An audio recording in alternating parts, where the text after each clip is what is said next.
আসসালামু আলাইকুম। আলহামদুলিল্লাহ, আমরা এর আগে নামাজের সুন্নত সমূহ থেকে ক দাঁড়ানো অবস্থায় 11টি সুন্নত জেনেছি। এখন আমরা জানব খ কেরাতের সুন্নত 7টি সম্পর্কে। 1 নম্বর, প্রথম রাকাতে সানা পড়ার পর পূর্ণ আউযু বিল্লাহ পড়া। 2 নম্বর, প্রতি রাকাতে সূরা ফাতিহা এবং সূরা ফাতিহা ও সূরা মিলানোর পূর্বে পূর্ণ বিসমিল্লাহ পড়া। 3 নম্বর, সূরা ফাতিহার পর সকলের জন্য নীরবে আমিন বলা।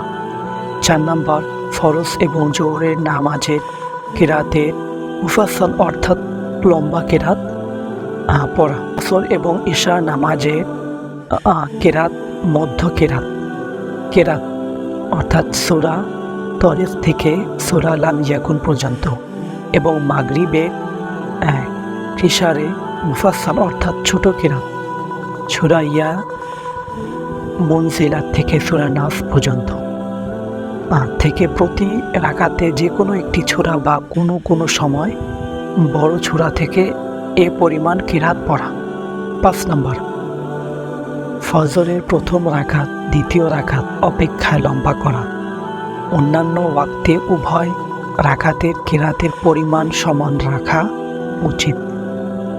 6 নম্বর, কিরাত অত্যন্ত তাড়াতাড়ি বা একেবারে ধীর গতিতে না পড়া, বরং মধ্য গতিতে পড়া। 7 নম্বর, ফরজ নামাজের তৃতীয় এবং চতুর্থ রাকাতে শুধু সূরা ফাতিহা পড়া।